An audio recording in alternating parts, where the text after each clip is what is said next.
We're on the road to recovery live from Los Angeles, California with famed actor Mike Woods. This guy's been in so many movies, TV shows, decades of acting in Hollywood, and those decades were mired with addiction to drugs and alcohol. And he shares his story in the hope that it can help other people navigate their story. On the road to recovery with Mike Woods. Started really drinking about 18. I'm an alcoholic. I'm the problem. Nothing outside, I'm the problem. But the biggest thing was, I recognize I'm not a victim anymore. You're not a victim. Put down the drugs and the alcohol. It's getting you nowhere, except pain, heartache, death. Ask you real briefly where it started. It started with alcohol at 18?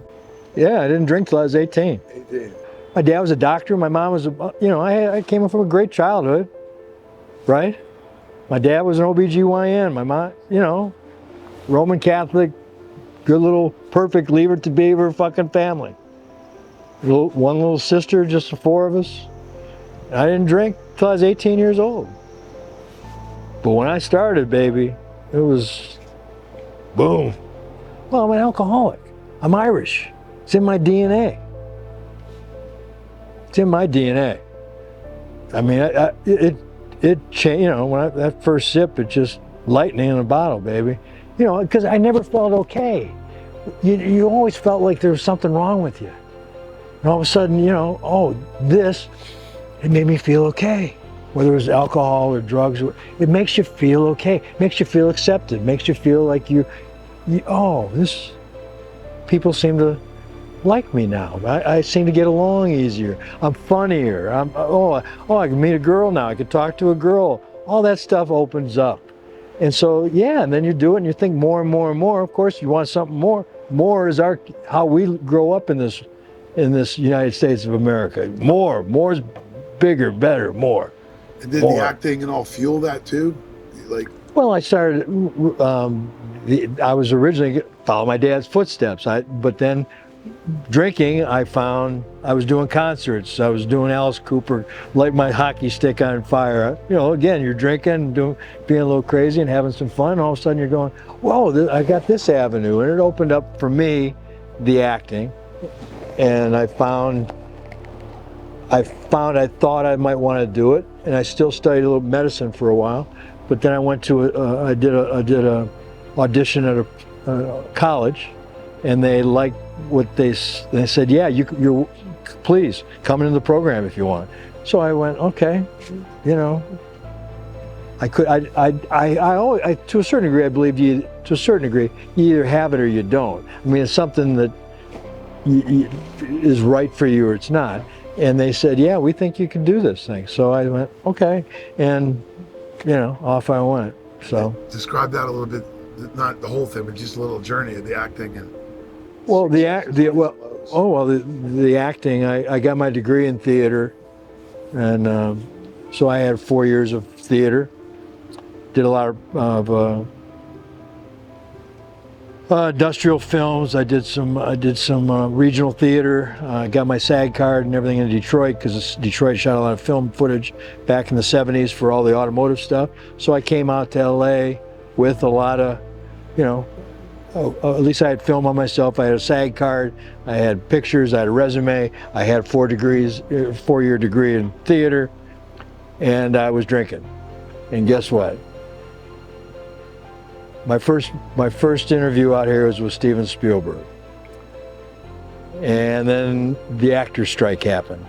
So guess what?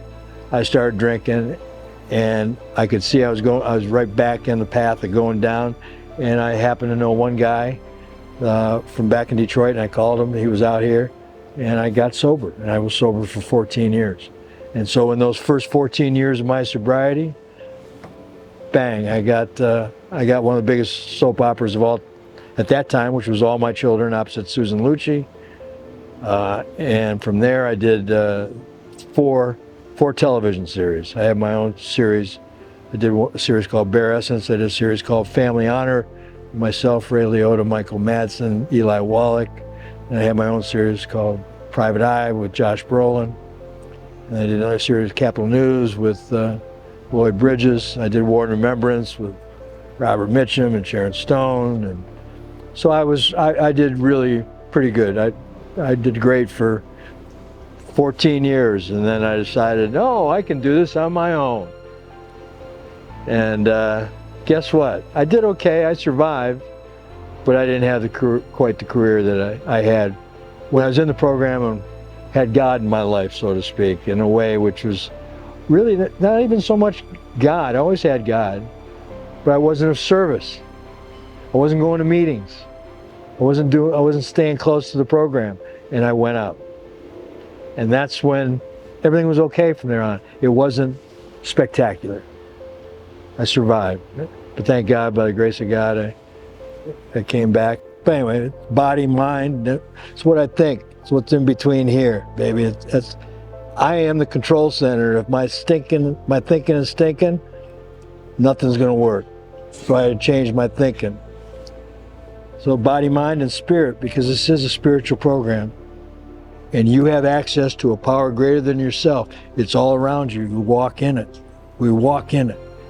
We are nothing but spiritual beings having a human experience. It's that simple. When you start to re-examine the belief systems you've been running on your hard drive of your computer in your life, you'll recognize it's all you, and you can change that hard drive. You can change that thinking. You can do whatever you want to do. You are a powerful co-creator with a force known as God, or whatever you want to call it, source, whatever, to change everything. But the biggest thing was, I recognize I'm not a victim anymore. You're not a victim.